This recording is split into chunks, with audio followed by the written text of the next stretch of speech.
अस्सलामु अलैकुम मेरे प्यारे और मोहतरम नाजरीन, मैं हूँ हाफिज़ हकीम शब्बीर अहमद। मेरे प्यारे नाजरीन, आज की जो वीडियो है ये बियॉन्ड दी डिमांड है। आज की वीडियो है मर्द और औरतें चाहे बच्चे हों या बूढ़े हों, उनके नाखूनों के मुतल्लिक़ा, नेल्स के मुतल्लिक़ा कि नाखून चूँकि आप जानते हैं हाथों की खूबसूरती के लिए नाखून बहुत अहम किरदार अदा करते हैं। तो जिन लोगों के नाखून बहुत ही बदनुमा होते हैं या गंदे नाखून होते हैं या पीले रंग के चपटे हुए नाखून होते हैं, कुछ लोगों के नाखूनों के ऊपर ज़रबें लगी होती हैं, टूट जाते हैं, हाथ और पाँव के नाखून टूट जाते हैं, तो इसका इलाज लोग नहीं करते। कहते हैं जी शायद हमने कोई काम ऐसा किया है, सीमेंट का काम किया होगा, कोई घर में कोई ऐसी चीज़ बनाई होगी हाथों से तो नाखून ख़राब हो गए होंगे। प्यारे नाजरीन, इसका इलाज करना चाहिए। नाखून ख़राब क्यों होते हैं ये मैं आपको बता दूं कि अगर नाखून खूबसूरत होंगे तो बंदे की शख्सियत बहुत अच्छी लगेगी। मगरबी ममालिक में मर्द हों या औरतें हों, अपने नाखूनों पर, अपने फेस पर, अपनी जिस्म पर बहुत ज़्यादा तवज्जो देती हैं।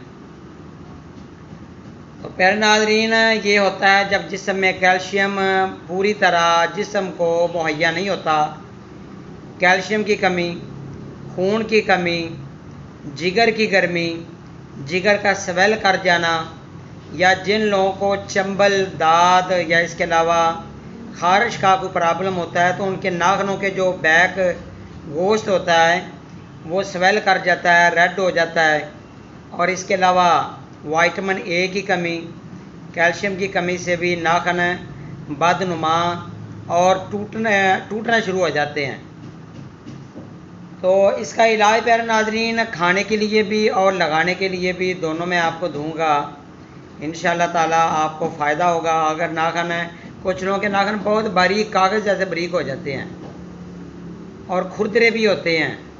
इन तमाम अमराज के मुतल्लिक़ा प्यारे नाजरीन, नाखूनों का कोई भी मर्ज़ हो या नाखून गोश्त के अंदर चुभ जाते हों, कुछ लोग जो हैं वो हर 2, 3, 4 माह के बाद डॉक्टर के पास जाकर नेल्स को निकलवा देते हैं। कहते हैं जी ये जो है ये गोश्त में चला जाता है। तो ये कोई इलाज नहीं है। मैं जो आपको दूंगा इंशाअल्लाह ताला नुस्खा, आपके नाखूनों के मुतल्लिक़ा इंशाअल्लाह आपको फ़ायदा होगा। ये देखिए प्यारे नाज़रीन, नुस्खा नोट फरमा लें। नाखूनों के अमराज: सदफ मरवा रिद्दी 1 रत्ती हमरा मक्खन में देना है। मुरब्बा आमला रोज़ाना 3 दाने सुबह निहार पेट खाने को दें। नीचे मालिश लिखी हुई है: रोगने बादाम, रोगने अखरोट, गाय का घी और सफ़ेद वैज़लीन। आम बाज़ार से मिल जाती हैं सारी चीज़ें। इन चारों चीज़ों को आप बराबर वज़न में लेकर 50 ग्राम ले लें, 50-50 सारी चीज़ें मिक्स कर लें। तो आप ड्रॉपर में डाल लें या किसी डब्बिया में बंद कर लें। रोज़ाना दिन को और रात को लगाएं नाखूनों के ऊपर, इंशाल्लाह फ़ायदा होगा। प्यारे नाज़रीन, इंशाल्लाह बहुत जल्द आपके लिए नई वीडियो लेकर आऊँगा। मेरा नंबर नोट फरमा लें: 0343 416 7476। इंशाल्लाह ताला प्यारे नाज़रीन, अगर आपने कोई नुस्खा, कोई दवाई मंगवानी हो, आप मुझे इस नंबर पर रब्ता कर सकते हैं। अल्लाह हाफ़िज़ प्यारे नाज़रीन।